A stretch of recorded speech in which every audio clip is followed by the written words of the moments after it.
Hello दोस्तों। एक बार फिर हम आ गए हैं ज्योग्राफी के सेट 2 के साथ।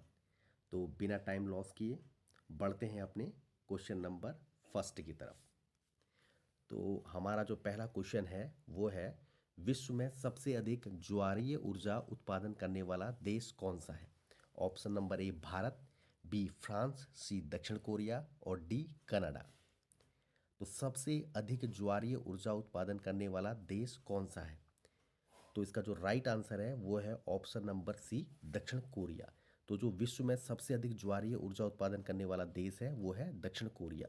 इसके बारे में थोड़ा सा जान लेते हैं कि दुनिया का सबसे बड़ा ज्वारीय ऊर्जा संयंत्र सिहवा झील ज्वारीय ऊर्जा संयंत्र दक्षिण कोरिया में स्थित है, जिसकी क्षमता 254 मेगावाट है। दूसरा सबसे बड़ा संयंत्र लॉरेंस फ्रांस में है। ज्वारीय ऊर्जा वह नवीकरणीय ऊर्जा है जो समुद्र के ज्वार भाटे के कारण होने वाली पानी की गतिज ऊर्जा से उत्पन्न होती है। यह पृथ्वी, चंद्रमा और सूर्य के गुरुत्वाकर्षण के कारण होती है और इसे बिजली में बदलने के लिए ज्वारीय बैराज या टरबाइन का उपयोग किया जाता है। ज्वारीय ऊर्जा स्वच्छ और एक अनंत ऊर्जा स्रोत है जिसे बिजली उत्पादन करने के लिए इस्तेमाल में किया जाता है। तो ज्वारीय ऊर्जा का जो मेन जो काम है वो स्वच्छ और अनंत ऊर्जा का स्रोत है और जिसे बिजली उत्पादन करने के लिए इस्तेमाल किया जाता है। और इस दक्षिण कोरिया में जो है 254 मेगावाट का जो है संयंत्र है लगा हुआ है सिवा झील पर। और सिवा झील कहाँ पे है? सिवा झील भी जो है दक्षिण कोरिया में है। तो बढ़ते हैं अपने अगले क्वेश्चन की तरफ। क्वेश्चन नंबर 2, मानसूनी जलवायु में वर्षा का मुख्य कारण क्या है? ए संवहन वर्षा, बी पर्वतीय वर्षा, सी चक्रवाती वर्षा, फ्रंटल वर्षा। तो मानसूनी जलवायु में वर्षा का मुख्य कारण होता है पर्वतीय वर्षा। ऑप्शन नंबर बी इसका सही है। इसके बारे में थोड़ा सा जान लेते हैं। मानसूनी जलवायु वाले क्षेत्रों में विशेषकर भारत जैसे देशों में अधिकांश वर्षा का मुख्य कारण पर्वतीय वर्षा है। जब समुद्र से आने वाली नमी से भरी मानसूनी हवाएं जैसे दक्षिणी पश्चिमी मानसून हवाएं किसी पर्वत श्रृंखला जैसे पश्चिमी घाट या हिमालय से टकराती हैं तो वे ऊपर उठने के लिए बाध्य हो जाती हैं।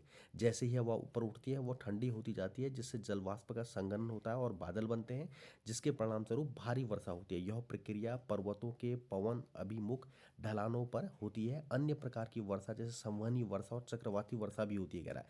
जैसे अन्य प्रकार की वर्षा जैसे संवहनी वर्षा और चक्रवाती वर्षा भी होती है, लेकिन मानसूनी क्षेत्रों में कुल वर्षा में पर्वतीय वर्षा का योगदान सबसे अधिक होता है। तो इसलिए इसका जो सही आंसर बनेगा, मानसूनी जलवायु में वर्षा का मुख्य कारण क्या होता है, तो वो बनेगा आपका पर्वतीय वर्षा। ये सही आंसर है।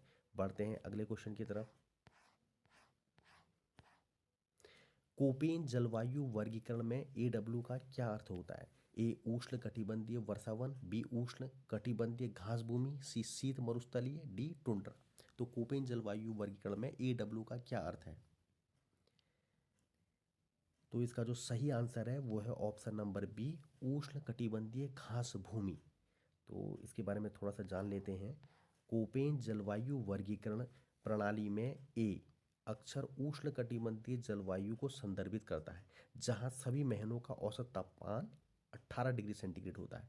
दूसरा अक्षर डब्लू जो शुष्क शीत ऋतु को दर्शाता है। इस प्रकार AW, ये वाला जो AW बोल रहा है, जलवायु प्रकार उष्ण कटिबंधीय सवाना जलवायु को संदर्भित करता है, जिसे आमतौर पर उष्ण कटिबंधीय घास के रूप में जाना जाता है। तो इसका जो सही आंसर है वो है उष्ण कटिबंधीय घास का मैदान। तो AW जो दिखाता है वो उष्ण कटिबंधीय घास के मैदान को दिखाता है। बढ़ते हैं अगले क्वेश्चन की तरफ। एल नीनो का मुख्य प्रभाव क्या होता है? ये क्वेश्चन है। ए ठंडे जल का बढ़ना, बी गर्म जल का पश्चिम की ओर जाना, गर्म जल का पूर्व की ओर जाना, या डी अटलांटिक महासागर में ज्वार बढ़ना। तो एल नीनो का मुख्य प्रभाव जो होता है वो गर्म जल का पूर्व की ओर जाना होता है। तो गर्म जो जल है का पूर्व की ओर जाना एल नीनो का मुख्य प्रभाव होता है। इसके बारे में थोड़ा सा जान लेते हैं। एल नीनो एक जलवायु घटना है जो प्रशांत महासागर के पूर्वी और मध्य भागों में समुद्र की सतह के तापमान में वृद्धि से शुरू होती है। इसके प्रभाव में व्यापारिक पवनें कमजोर हो जाती हैं, जिससे विश्व भर में मौसम के पैटर्न में बदलाव आता है। भारत पर इसके प्रभाव में आमतौर पर मानसून का कमजोर होना और कम बारिश होना शामिल है, जबकि अन्य क्षेत्रों में अत्यधिक बारिश और सूखा पड़ सकता है। तो इसका जो बन रहा है एल नीनो का मुख्य प्रभाव जो है वो क्या है? ऑप्शन नंबर सी, गर्म जल का पूर्व की ओर जाना, ये सही आंसर है। तो बढ़ते हैं अगले क्वेश्चन की तरफ। क्वेश्चन नंबर 5, भारत में सबसे अधिक पवन ऊर्जा उत्पादन किस राज्य में है? गुजरात में है, तमिलनाडु में, महाराष्ट्र में या फिर राजस्थान में? तो कहाँ है? भारत में सबसे अधिक पवन ऊर्जा उत्पादन जो है वो गुजरात में है, ऑप्शन नंबर ए। इसके बारे में थोड़ा सा जान लेते हैं, क्योंकि वैसे तो ऐतिहासिक रूप से तमिलनाडु पवन ऊर्जा उत्पादन में अग्रणी था। अगर पहले के उसमें अगर देखें नहीं तो तमिलनाडु जो है पवन ऊर्जा उत्पादन में अग्रणी था, लेकिन हाल ही में गुजरात ने इसे पीछे छोड़ दिया है। मई 2024 तक के आंकड़ों के अनुसार गुजरात में उच्चतम स्थापित पवन ऊर्जा क्षमता 11,830 मेगावाट है, जबकि तमिलनाडु में 10,603 मेगावाट के दूसरे स्थान पर है। तो इसमें जो सही आंसर बनेगा वो बनेगा आपका गुजरात। तो अभी भारत में सबसे अधिक पवन ऊर्जा उत्पादन किस राज्य में है? तो ऑप्शन नंबर ए इसके लिए सही होगा। बढ़ते हैं अगले क्वेश्चन की तरफ। रिंग ऑफ फायर किस महासागर से संबंधित है? अटलांटिक, हिंद, प्रशांत या आर्कटिक? तो रिंग फायर जो होता है वो प्रशांत महासागर से संबंधित होता है। इसके बारे में थोड़ा जान लेते हैं, रिंग ऑफ फायर क्या है। रिंग ऑफ फायर जो है प्रशांत महासागर से संबंधित है, जहाँ पर बड़ी संख्या में भूकंप और ज्वालामुखी विस्फोट होते हैं। विश्व के लगभग 75% ज्वालामुखी इसी क्षेत्र में पाए जाते हैं, इसलिए जो है ये रिंग ऑफ फायर बोला जाता है। और यह जो संबंधित होता है यह होता है आपके प्रशांत महासागर से। तो बढ़ते हैं अगले क्वेश्चन की तरफ। डोल ड्रम्स का संबंध किससे है? ए उच्च दबाव क्षेत्र से, निम्न दबाव क्षेत्र से, पश्चिमी पवन से या चक्रवात निर्माण से? तो डोल ड्रम्स का संबंध जो है वो होता है हमेशा निम्न दबाव क्षेत्र से। तो इसके बारे में थोड़ा सा जान लेते हैं, निम्न दबाव क्षेत्र क्या है। डोल ड्रम्स को भूमध्य रेखीय निम्न दबाव पेटी के रूप में भी जाना जाता है। तो ये भूमध्य रेखीय निम्न दबाव पेटी बोल रहा है। मेन डोल ड्रम्स जो है भूमध्य रेखीय निम्न दबाव पेटी के रूप में ही जाना जाता है। उसका संबंध भी जो होता है निम्न दबाव से होता है। बढ़ते हैं अगले क्वेश्चन की तरफ। जीआईएस में रास्टर डेटा का अर्थ है। तो ये बोल रहा है जीआईएस में रास्टर डेटा का अर्थ क्या होता है? जो रास्टर डेटा होता है वो किससे संबंधित होता है? तो उसका जो सही आंसर है ये है सतत ग्रिड आधारित डेटा बोलते हैं रास्टर डेटा। तो इसके बारे में थोड़ा सा जान भी लेते हैं, कि इसको एक्सप्लेन कर लेते हैं कि है क्या चीज़। पहले तो है जीआईएस। जीआईएस का जो पूर्ण रूप होता है वो भौगोलिक सूचना प्रणाली यानी जियोग्राफिक इंफॉर्मेशन सिस्टम होता है। और इसमें जो रास्टर डाटा जो बोला जाता है वो बोला जाता है पिक्सेल के एक ग्रिड का उपयोग करके स्थानिक जानकारी को दर्शाता है ये, जैसे कि उपग्रह चित्र, हवाई तस्वीरें और स्कैन किए गए मानचित्र। प्रत्येक पिक्सल में एक विशिष्ट मान होता है जो किसी क्षेत्र जैसे तापमान या ऊंचाई की विशेषता का प्रतिनिधित्व करता है। ये इसके बारे में थोड़ी सी जानकारी है। और जीआईएस का पूर्ण रूप क्या होता है? Geographic information system. बढ़ते हैं अगले क्वेश्चन की तरफ। कौन सा जेट स्ट्रीम भारतीय मानसून को प्रभावित करता है? ध्रुवीय जेट, उपोष्णकटिबंधीय पश्चिम जेट, उष्णकटिबंधीय पूर्वी जेट या आर्कटिक जेट?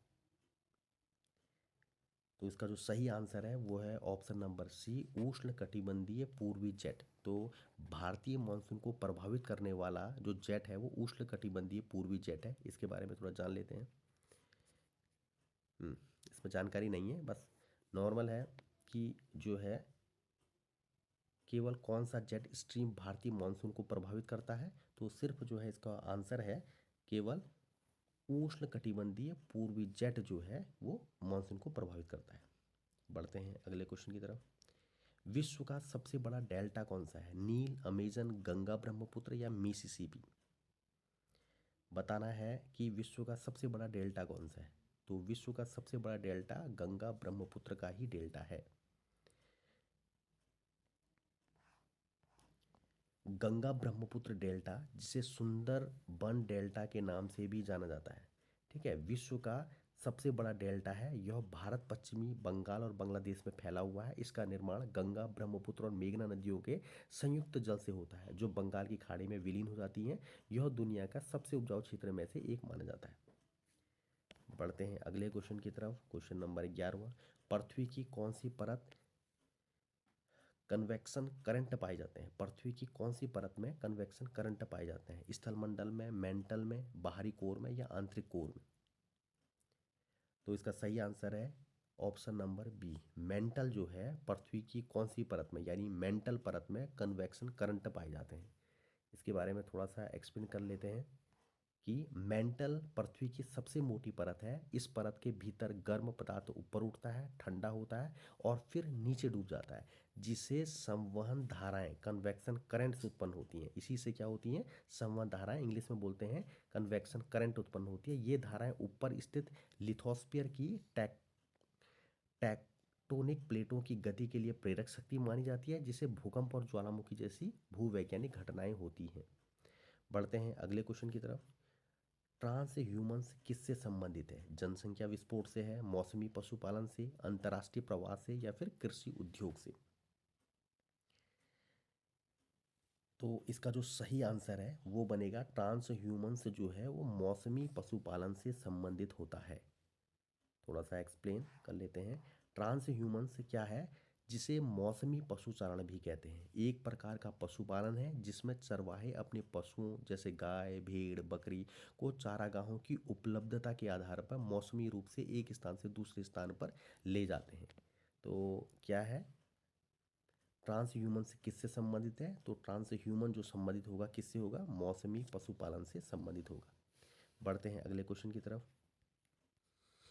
सेंचुरी ट्रांसफॉर्मेशन किससे जुड़ा है? पर्वत निर्माण से, नदी मोड़ से, महाद्वीपीय विस्थापन से या शहरों के विस्तार से? तो ये जो जुड़ा हुआ है सेंचुरी ट्रांसफॉर्मेशन जो है वो महाद्वीपीय विस्थापन से संबंधित है। इस चीज़ से जुड़ा हुआ है। सेंचुरी ट्रांसफॉर्मेशन महाद्वीपीय विस्थापन से जुड़ा हुआ है। सेंचुरी ट्रांसफॉर्मेशन की अवधारणा महाद्वीपीय विस्थापन के ऐतिहासिक विकास से जुड़ी हुई है, विशेषकर पूरा भूगोल के संदर्भ में, जो यह अध्ययन करता है कि पृथ्वी की भौगोलिक विशेषताएं समय के साथ कैसे बदली। तो बढ़ते हैं अपने अगले क्वेश्चन की तरफ। ओरिजेनिक चक्र का संबंध किससे है? अपक्षय से है, पर्वत निर्माण से है, नदी अपरदन से है या भूजल पुनर्भरण से है? तो इसका सही आंसर क्या है? इसका जो सही आंसर है ओरिजेनिक चक्र जो होता है वो पर्वत निर्माण से संबंधित होता है। क्या? ओरिजेनिक चक्र का संबंध जो होता है वो पर्वत निर्माण से होता है। बढ़ते हैं, थोड़ा सा ओरिजेनिक चक्र के बारे में देख लें। का सीधा संबंध पर्वत निर्माण से है, जो बताया था। ओरिजेनिक एक भूगर्भीय प्रक्रिया है जिसमें पृथ्वी के टेक्टोनिक प्लेटों की गति के कारण पहाड़ों का निर्माण होता है। इससे चट्टान का मुड़ना, भ्रंशन और उत्थान शामिल होते हैं। ठीक है, बढ़ते हैं अगले क्वेश्चन की तरफ। एंथ्रोपोसिन शब्द किस लिए प्रयुक्त होता है? इंपॉर्टेंट क्वेश्चन है। एंथ्रोपोसिन शब्द किसके लिए प्रयुक्त होता है? प्राकृतिक युग के लिए, मानव प्रभावित भूगर्भीय युग के लिए, ज्वालामुखी युग के लिए या फिर हिमनद युग के लिए? तो एंथ्रोपोसिन जो वर्ड है वो मानव प्रभावित भूगर्भीय युग के लिए किया जाता है। एंथ्रोपोसिन शब्द का उपयोग या प्रयुक्त जिसमें होता है वो मानव प्रभावित भूगर्भीय युग के लिए किया जाता है। इसके बारे में थोड़ा सा जान लें कि एंथ्रोपोसिन शब्द एक प्रस्तावित भूगर्भीय युग को संदर्भित करता है। लिखा है भूगर्भीय युग को संदर्भित करता है, जिसमें मानवीय गतिविधियां पृथ्वी के भूविज्ञान, पारिस्थितिकी तंत्र और जलवायु पर महत्वपूर्ण वैश्विक प्रभाव डाल रही है। तो बढ़ते हैं अगले की तरफ। भारत में थर्मल लॉ किस क्षेत्र में बनता है? गंगा मैदान में, दक्कन पठार में, राजस्थान में या पश्चिमी घाट में? भारत में थर्मल लॉ जो जिस क्षेत्र में बनता है वह क्षेत्र है राजस्थान। भारत में थर्मल लॉ जो है वो राजस्थान में बनता है। थोड़ा सा जान लें, भारत में थर्मल लॉ मुख्य रूप से राजस्थान के क्षेत्र में बनता है।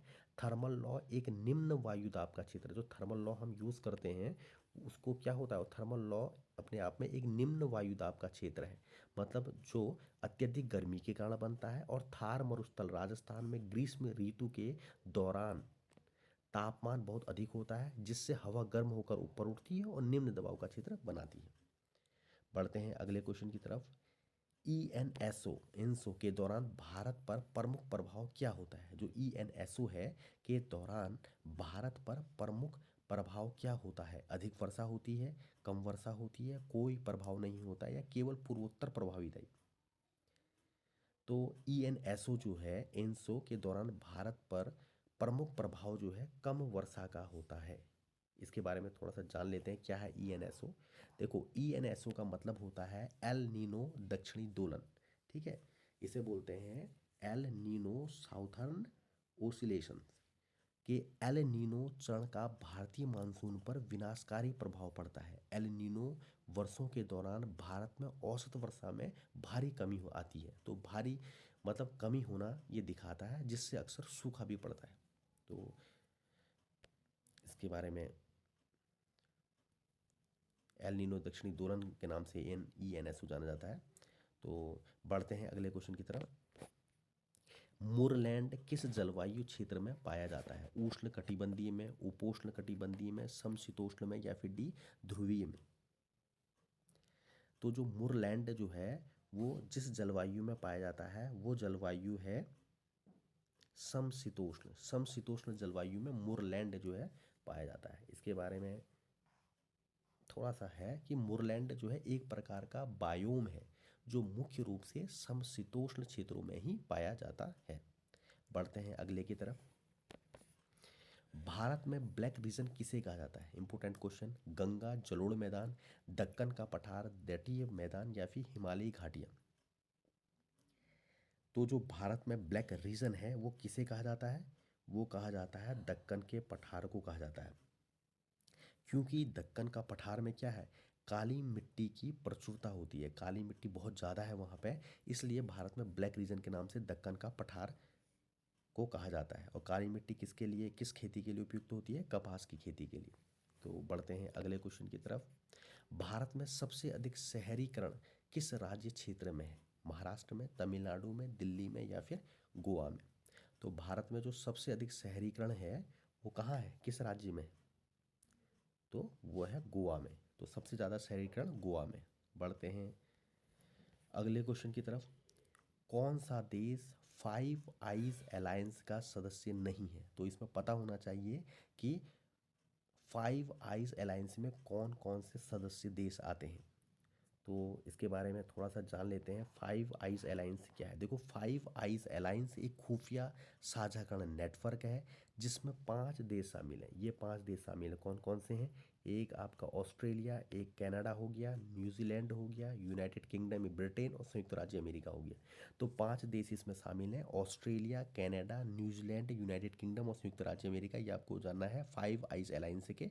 तो इसमें जो नहीं है वो कौन सा है?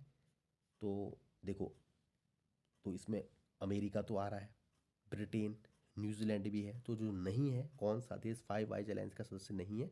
तो वो चीन ऑप्शन से है जो नहीं आ रहा है। तो ये चीन जो है इसका एकदम सही आंसर है। कौन सा देश फाइव आइज अलायंस का सदस्य नहीं है? तो भैया ऑप्शन नंबर डी, चीन जो है फाइव आइज अलायंस का सदस्य नहीं है। तो इस वीडियो में ज्योग्राफी के इम्पोर्टेंट 21 क्वेश्चंस पे हमने डिस्कशन किया और थोड़ा सा एक्सप्लेन भी किया, उसके बारे में थोड़ा जानकारी भी आपको दी। तो आई होप ये वीडियो आपको अच्छा लगा होगा। तो इसके साथ ही मिलते हैं नेक्स्ट वीडियो में। तब तक के लिए धन्यवाद।